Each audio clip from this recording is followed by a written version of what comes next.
Christmas is known as one of the most joyful times of the year, but in Beesmas Part 2, this game will turn from a dream into a nightmare. Recent updates combined with color nerfs and insane player progression has finally taken its toll. So in this video, I'm going to be explaining why this Beesmas will go down in history as the hardest Beesmas ever. So starting off with a big factor, player progression. Now what I mean by this is every Beesmas, there was a limit to how good you can be, and in the earliest Beesmases, the best gear was like the porcelain dipper and the pedal wand, which with enough grinding, most players can get to. Meaning that the super endgame quests were actually fairly easy, just considering that the best gear was like the porcelain dipper, so on it had to make the quests like decently easy. Not to mention there wasn't that many mechanics. Back a few years ago, we didn't have puff shrooms with the robo challenge, we only had like the ant challenge, so the main challenge was just getting honey. But like take the most recent years, for example. Last Beesmas was when the new endgame collectors were released, like the gummy baller. This caused the Beesmas quest to take a spike in difficulty, as the new collectors allowed people to collect so much more pollen. So it means that if Onnit wanted the new quest to actually be a challenge, he had to make them extremely challenging and only completable if you have the endgame collectors. And another factor is the addition of new features. Now if you guys remember the torture of last Beesmas, we had puff shrooms that came out in that update. Now puff shrooms were extremely challenging just because like getting legendary and mythic puff shrooms are pretty rare and the Beesmas quest required them. So to max out your chances of completing the quest, you either had to get extremely lucky or a much more efficient method, which is just getting the endgame collector and having a bunch of pro friends that can grind puff shrooms with you. But that still had one flaw, and that being just the chance of luck. Like there was a complete chance that a noob could just be running puff shrooms and get a mythic puff shroom. It was pretty much all RNG, so even if you had the porcelain dipper, as long as you had pro friends that were grinding puff shrooms, you could be grinding with them when a mythic puff shroom spawns and still complete the hard quest. But aside from that, the quest difficulty mainly just relied on what gear was out at the current time. So say for example you wanted to complete Beesmas 2 years ago, well you had to get the pedal wand. Well now if you want to complete Beesmas this year,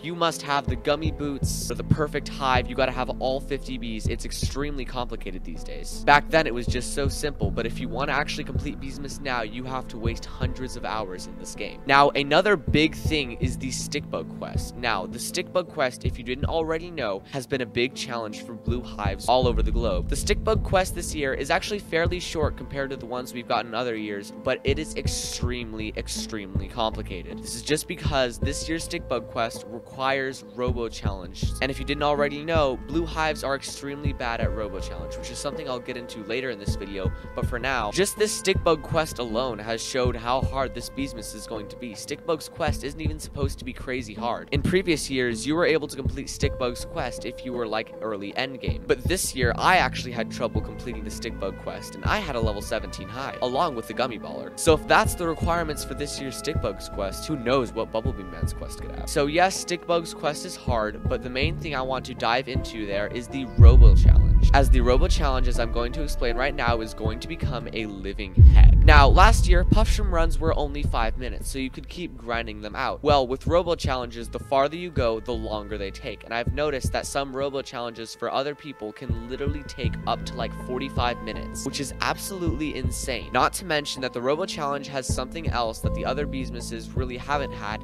and that is pure skill. Take for example last Beesmas, even if you had kind of trash loot, there was still a chance you could complete the stickbug quest. Well, this year, if you don't have the right gear, you're basically done for. Robo Bear's challenge just requires skill, and there's no way to get around it. It is pure skill, and basically just depends on how good you are at the game. Not to mention that there actually is some RNG involved in it, which just makes it even more challenging. And now finally, the nightmare we've all been waiting for, Bumblebee Man's quest. Now this is going to be a nightmare for a few reasons, starting off with the fact that there's no real hive color that can do Bumblebee Man's quest. Now let me explain. Bumblebee Man's quest usually requires you to collect a lot of blue pollen, which is usually meant for the blue hives, and blue hives can also macro to get that. But the main problem is that this quest is also probably going to have a lot of robo challenge elements, and the main hive color that's bad at robo challenge is blue hives. So sure, you can be a blue hive and do really well on the honey, but then you're also going to do extremely bad on the robo challenge. And a heck ton of people are blue hive right now, meaning that it's going to require a lot of change for all of the Bee Swarm players if we want not to get through this year's Beesmas. Not to mention, as for White's pretty bad at macro and kind of decent at the Robo Challenge, so it's still going to be pretty tough for White. And then as for Red, they have the entire Robo Challenge part down. To be honest, Red probably has the least amount of stuff to worry about, but it's definitely harder for red hives to collect blue pollen. So be prepared for a lot of sleepless nights on this year's Bumblebee Man quest. It's definitely going to be torture, so I wish you all good luck.